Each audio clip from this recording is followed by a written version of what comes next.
हाँ भैया, तो आप बिहार चुनाव के संबंध में आप क्या बोलना चाहते हैं?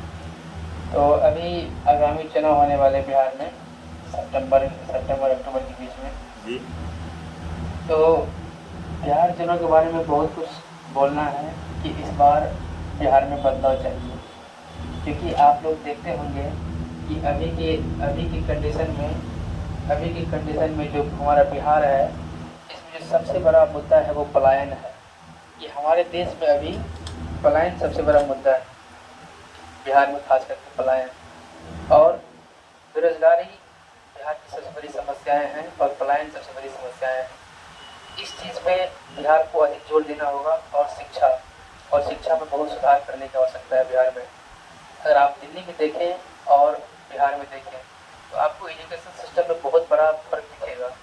जो दिल्ली की पढ़ाई है, जो कि मैं दिल्ली में भी टीचिंग कर रहा हूँ, मैं यहाँ पढ़ा रहा हूँ, मैं यहाँ बच्चों को सिलेबस देखता हूँ उनका, तो मुझे ऐसा लगता है कि इस बेस पे बिहार को भी आगे बढ़ना चाहिए और शिक्षा में बहुत सुधार करने की ज़रूरत है। अगर आप देखेंगे बिहार में क्लास 1 से लेके 9-10 तक के बच्चों को इंग्लिश ढंग से पढ़ना नहीं आता, जो गवर्नमेंट स्कूल में पढ़ते हैं। उनकी ये स्थिति हो जाती है, आफ्टर 10 वो कहीं का नहीं रहता है। हाँ, कुछ बच्चे हैं जो 5वीं 8वीं तक प्राइवेट में पढ़ते हैं, फिर वो इंग्लिश मीडियम में पढ़ के फिर वो गवर्नमेंट में आ जाते हैं, फिर उनका इंग्लिश सही है। लेकिन जो यहाँ बच्चे क्लास 1 से लेकर के क्लास 10 तक सरकारी में पढ़ते हैं, कहीं न कहीं उस बच्चों के साथ बिहार में बहुत बड़ा धोखा होता है। उनकी इंग्लिश लेवल इतनी कम हो जाती है कि उनका आने वाला भविष्य खतरे में चला जाता है। तो मेरा ये कहना है कि क्लास 1 से लेकर प्राइमरी तक जो प्राइमरी एजुकेशन है, बिहार में इसको बल देना होगा। प्राइमरी एजुकेशन को सटीक और अच्छा करना होगा, ये सबसे अहम चीज़ है।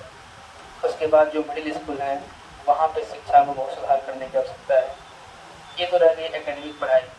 लेकिन अगर हम आगे बात करें बिहार के एजुकेशन सिस्टम की, तो यहाँ सबसे बड़ी जो समस्या है वो एग्ज़ाम में, जैसे कि आप देख रहे होंगे कि अभी बहुत सारा पेपर लीक का मामला हो जाता है।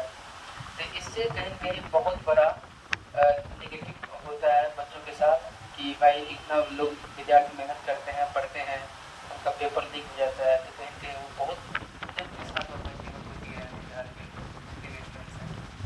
तो मैं सभी बिहार के युवाओं और माताओं बहनों और सभी से, बूढ़े बुजुर्ग सभी लोगों से मैं ये उम्मीद करूँगा कि इस बार बिहार में बदलाव चाहिए। नीतीश कुमार की सरकार अब बहुत पुरानी हो चुकी है, इससे नहीं चल रही है। बिहार बदलाव बहुत ज़रूरी है, बदलाव बहुत ज़रूरी है। तो मेरे यही है कि आप देखें और ऐसा सरकार का चुनाव करें जो बिहार को बदल दे इस बार, और आप उसको वोट करें जो बिहार को बदले।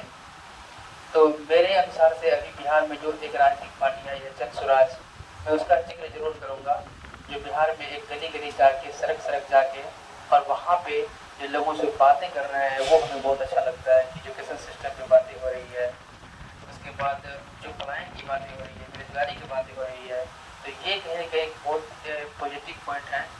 आदमी को सोचना चाहिए कि बदलाव बहुत ज़रूरी है। तो मैं तो जन स्वराज की तरफ से सपोर्ट करूँगा, उनको सपोर्ट करूँगा और लोगों से ये अपील करूँगा कि आप उनको एक बार मौका दें बिहार में और उनको जिताएं। अगर बदलाव चाहते हैं तो आपको ये करना पड़ेगा। और अभी आपने कहा कि वोट चोरी का मामला चल रहा है, हाँ, ये भी एक अभी बहुत बड़ी इशू बन गया है कि भाई वोट चोरी का भी मामला भी हो रहा है। अभी देखो इसमें सुप्रीम कोर्ट, हम लोगों को सुप्रीम कोर्ट की उम्मीद है कि सुप्रीम कोर्ट का क्या जजमेंट आता है इसके अकॉर्डिंग, फिर उसके बाद देखा जाएगा कि कोई बात चल रही है सुप्रीम कोर्ट और इलेक्शन कमीशन के बीच में, ये चीज़ें हैं। तो हम तो यही विनती करेंगे सभी से कि जन स्वराज को आप सपोर्ट करें। हम भी जैसे यहाँ रहते हैं, हमें भी जो लोग यहाँ मिलते हैं जो बिहार से पलायन करके आए हुए हैं, हम भी उनसे बात करते हैं और हम भी उनको समझाते हैं कि भाई अगर आप बिहार जाओगे इस बार तो आप जरूर जन स्वराज को वोट करना और जरूर आप बिहार जाओ। मैं भी चाहूँगा